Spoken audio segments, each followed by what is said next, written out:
ਮੇਰਾ ਨਾਂ ਜੀ ਜਸਵਿੰਦਰ ਸਿੰਘ ਵਿਰਕ ਤੇ ਇੱਥੋਂ ਗੁਜਰਾਂਵਾਲੇ ਜ਼ਿਲ੍ਹੇ ਚੋਂ ਗਏ ਸੀ ਕਾਮੋਗੀ ਮੰਡੀ ਦੇ ਨਾਲ ਪਿੰਡ ਚੰਡਾਲਾ ਹੈ ਸਾਡਾ। ਉੱਥੋਂ ਗਏ ਜੀ ਅਸੀਂ ਜ਼ਿਲ੍ਹਾ ਮਾਨਸਾ ਹੈ ਪੰਜਾਬ 'ਚ। ਮਾਨਸਾ ਉੱਥੇ ਜ਼ਮੀਨ ਅਲਾਟ ਹੋਈ ਸਾਨੂੰ।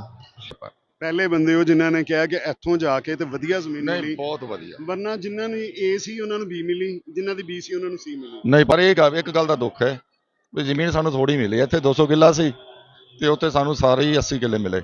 ਮੈਂ 95 ਚ ਆਇਆ ਸੀ 1995 ਚ। ਅੱਛਾ, ਹੁਣ 31 ਸਾਲਾਂ ਬਾਅਦ ਆਇਆ। ਪਹਿਲਾ ਸਫ਼ਰ ਅਸੀਂ ਕੀਤਾ ਸੀ ਸਮਝੌਤਾ ਐਕਸਪ੍ਰੈਸ ਤੇ ਦਿੱਲੀ ਤੋਂ। ਵਾਹਿਗੁਰੂ ਜੀ ਕਾ ਖਾਲਸਾ ਵਾਹਿਗੁਰੂ ਜੀ ਕੀ ਫਤਿਹ ਜੀ। ਵੀਰ ਜੀ ਕੀ ਨਾਮ ਆਪਣਾ? ਮੇਰਾ ਨਾਂ ਜੀ ਜਸਵਿੰਦਰ ਸਿੰਘ ਵਿਰਕ ਤੇ ਇੱਥੋਂ ਗੁਜਰਾਂਵਾਲੇ ਜ਼ਿਲ੍ਹੇ ਚੋਂ ਗਏ ਸੀ ਕਾਮੋਗੀ ਮੰਡੀ ਦੇ ਨਾਲ ਪਿੰਡ ਚੰਡਾਲਾ ਹੈ ਸਾਡਾ। ਉੱਥੋਂ ਦੇ ਹਾਂ।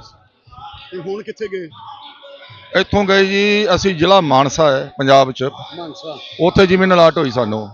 ਕਰਨਾਲ ਕੇ ਪਾਸ? ਨਹੀਂ, ਇਹ ਹੈਗਾ ਬਠਿੰਡੇ ਜ਼ਿਲ੍ਹੇ ਦੀ ਤਹਿਸੀਲ ਸੀ ਮਾਨਸਾ ਮੰਡੀ। ਉਹ ਬਣ ਗਈ ਹੈ ਹਰਿਆਣੇ ਦੇ ਨਾਲ ਬਾਰਡਰ ਲੱਗਦਾ। ਬਹੁਤ ਵਧੀਆ ਜਰਖੇਜ਼ ਜ਼ਮੀਨ ਹੈ। ਜਿਵੇਂ ਦੇ ਤੋਂ ਛੱਡ ਕੇ ਗਏ ਉਸ ਤੋਂ ਵੀ ਵਧੀਆ ਉਹ। ਉਸ ਤੋਂ ਵਧੀਆ ਜ਼ਮੀਨ ਮਿਲੀ? ਹਾਂਜੀ ਬਹੁਤ ਹੀ ਵਧੀਆ, ਬਾਬੇ ਦੀ ਬੜੀ ਕਿਰਪਾ। ਪਹਿਲੇ ਬੰਦੇ ਹੋ ਜਿਨ੍ਹਾਂ ਨੇ ਕਿਹਾ ਕਿ ਇੱਥੋਂ ਜਾ ਕੇ ਤੇ ਵਧੀਆ ਜ਼ਮੀਨ ਨਹੀਂ ਮਿਲੀ, ਬਹੁਤ ਵਧੀਆ। ਵਰਨਾ ਜਿਨ੍ਹਾਂ ਨੂੰ ਏ ਸੀ ਉਹਨਾਂ ਨੂੰ ਬੀ ਮਿਲੀ, ਜਿਨ੍ਹਾਂ ਦੀ ਬੀ ਸੀ ਉਹਨਾਂ ਨੂੰ ਸੀ ਮਿਲੀ। ਨਹੀਂ ਭਾਜੀ ਬਹੁਤ, ਦੇਖੋ ਜੋ ਪ੍ਰਮਾਤਮਾ ਜੋ ਸੱਚਾਈ ਦੱਸਣੀ ਚਾਹੀਦੀ ਹੈ। ਜ਼ਮੀਨਾਂ ਸਾਡੀਆਂ ਬਹੁਤ ਵਧੀਆ, ਮਿੱਠੇ ਪਾਣੀ ਨੇ ਥੱਲੇ। ਜੋ ਬੀਜ ਦਿੰਦੇ ਆ ਨਾ ਤੇ 80-90 ਹਜ਼ਾਰ ਰੁਪਏ ਠੇਕਾ ਕਿੱਲੇ ਦਾ, ਇੰਨਾ ਥੋੜਾ ਹੁੰਦਾ। ਹਾਂ ਵਧੀਆ ਤਾਂ ਹੀ ਦਿੰਦਾ ਨਾ ਕੋਈ। ਨਹਿਰੀ ਪਾਣੀ ਵਾਧੂ ਹੈ ਤੇ ਥੱਲੇ ਦਾ ਵੀ। ਪਰ ਇੱਕ ਗੱਲ ਦਾ ਦੁੱਖ ਹੈ ਵੀ ਜ਼ਮੀਨ ਸਾਨੂੰ ਥੋੜੀ ਮਿਲੀ। ਇੱਥੇ 200 ਕਿੱਲਾ ਸੀ ਤੇ ਉੱਥੇ ਸਾਨੂੰ ਸਾਰੇ ਹੀ 80 ਕਿੱਲੇ ਮਿਲੇ। 200 ਦੀ ਜਗ੍ਹਾ 80 ਕਿੱਲੇ ਮਿਲੇ। ਹਾਂ ਇੱਥੇ 8 ਮੁਰੱਬੇ, ਪਤਾ ਨਹੀਂ 25 ਕਿੱਲਿਆਂ ਦਾ ਮੁਰੱਬਾ ਹੁੰਦਾ ਜਿਵੇਂ, ਤੇ ਸਾਨੂੰ ਘੱਟ ਮਿਲੀ ਜ਼ਮੀਨ।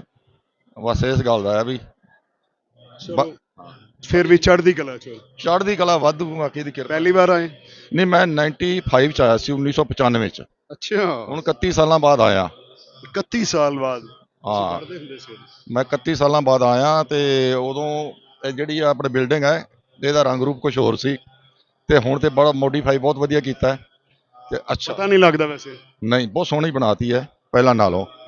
ਤੇ ਪਹਿਲੇ ਸਫ਼ਰ 'ਚ ਤੇ ਹੁਣ ਦੇ ਸਫ਼ਰ 'ਚ ਕੀ ਫਰਕ ਹੈ? ਪਹਿਲਾ ਸਫ਼ਰ ਅਸੀਂ ਕੀਤਾ ਸੀ ਸਮਝੌਤਾ ਐਕਸਪ੍ਰੈਸ ਤੇ ਦਿੱਲੀ ਤੋਂ। ਉਹ ਬੜਾ ਕੰਫਰਟੇਬਲ ਸੀ। ਅਸੀਂ ਬੜਾ ਤੁਹਾਨੂੰ ਸ਼ਾਇਦ ਕੁਝ ਯਾਦ ਹੋਏਗਾ, ਹਾਂਜੀ ਇੱਕ ਟ੍ਰੇਨ ਗਈ ਸੀ ਪਾਕਿਸਤਾਨ ਦੀ ਹਾਂਜੀ ਜਿਹੜੀ ਸੜ ਗਈ ਸੀ, ਜਿਹਨੂੰ ਸਾੜ ਦਿੱਤਾ ਗਿਆ ਸੀ। ਬਿਲਕੁਲ ਉਸ ਤੋਂ ਬਾਅਦ ਸਮਝੌਤਾ ਐਕਸਪ੍ਰੈਸ ਨਹੀਂ ਸੀ ਗਈ। ਪਤਾ ਹੈ ਉਸ ਗੱਲ ਦਾ। ਵੈਸੇ ਬੜੇ ਦੁੱਖ ਦੀ ਗੱਲ ਹੈ। ਅੱਜ ਤੱਕ ਇਨਸਾਫ ਮਿਲਿਆ? ਨਹੀਂ ਮਿਲਿਆ, ਅਜੇ ਤੱਕ ਨਹੀਂ ਮਿਲਿਆ। ਇੱਥੇ ਤੁਸੀਂ ਪਹਿਲੇ 95 ਚ ਵੀ ਆਏ ਸੀ, ਹਾਂਜੀ ਕਿਸੇ ਯਾਤਰੀ ਨੂੰ ਕਦੀ ਕੋਈ ਖਰੋਚ ਆਈ ਹੋਵੇ? ਖਰੋਚ ਤੇ ਐਤਕੀ ਵੀ ਨਹੀਂ ਆਈ। ਐਤਕੀ ਇੰਨਾ ਬੜਾ ਉਹ ਯਾਤਰਾ ਦੀ ਸੀ, ਉਹ ਅਜਮੇਰ ਸ਼ਰੀਫ ਵਾਸਤੇ ਗਏ ਸੀ, ਹਾਂਜੀ ਹਾਂਜੀ ਉਹ ਰੋਜ਼ਾ ਸ਼ਰੀਫ ਵਾਸਤੇ ਗਏ ਸਨ। ਉਹਨਾਂ ਵਿਚਾਰਿਆਂ ਦਾ ਤਾਂ ਕੋਈ ਕਸੂਰ ਵੀ ਨਹੀਂ ਸੀ। ਆਵਾਮ ਜਿਹੜੀ ਇੱਥੋਂ ਦੀ ਹੈ ਨਾ ਉਹ ਬਹੁਤ ਪਿਆਰ ਕਰਦੀ ਹੈ। ਦੇਖੋ ਕਾਬਲੇ ਤਾਰੀਫ ਹੈ। ਔਰ ਇਹ ਸਰਕਾਰਾਂ ਦੇ ਝਗੜੇ ਆ ਤੇ ਜਿਹਦੇ ਵਿੱਚ ਅਸੀਂ ਪਿਸ ਜਾਂਦੇ ਆ। ਮੈਂ ਤੁਸੀਂ ਸਮਝੌਤਾ ਦੀ ਗੱਲ ਕੀਤੀ ਹੈ ਕਿ ਸਮਝੌਤਾ ਐਕਸਪ੍ਰੈਸ, ਅਸੀਂ ਤਾਂ ਸਮਝੌਤਾ ਨਿਭਾਇਆ, ਅੱਗ ਤੇ ਉਧਰ ਲੱਗੀ ਸੀ। ਅੱਗ ਲੱਗੀ ਸੀ। ਬਾਕੀ ਹੁਣ ਦੇਖੋ ਉਹ ਜ਼ਿੰਦਾ ਸੜ ਗਏ ਸੀ ਸਾਡੇ ਲੋਕ।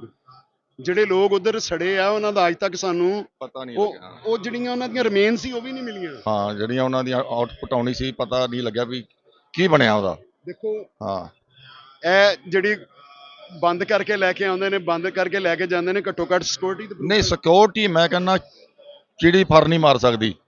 ਹੁਣ ਵੇਖੋ ਮੈਂ 3 ਸਿਕਿਉਰਿਟੀਆਂ ਕਲੀਅਰ ਕਰਕੇ ਆਇਆ ਤੇ ਬੰਦਾ ਅੰਦਰ ਦਾ ਆਗੂ ਗਿਆ, ਆਪਣਾ ਕਾਰਡ ਪਾਸ ਦਿਖਾਇਆ, ਮੇਰਾ ਆਈਡੀ ਕਾਰਡ ਚੈੱਕ ਕਰਾਇਆ, ਮੇਰੀ ਤਸਵੀਰ ਦਿੱਤੀ, ਹਾਂਜੀ ਅਪਰੂਵਲ ਆਈ, ਫਿਰ ਮੈਂ ਅੰਦਰ ਆਇਆ। ਇਹ ਸਾਡੀ ਸੁਰੱਖਿਆ ਵਾਸਤੇ ਹੀ ਹੈ ਨਾ ਸਾਰਾ, ਇਹ 'ਚ ਕੋਈ ਸ਼ੱਕ ਨਹੀਂ। ਇਹ ਬਹੁਤ ਵਧੀਆ ਗੱਲ ਹੈ। ਵਾਹਿਗੁਰੂ ਜੀ ਕਾ ਖਾਲਸਾ ਵਾਹਿਗੁਰੂ ਜੀ ਕੀ ਫਤਿਹ।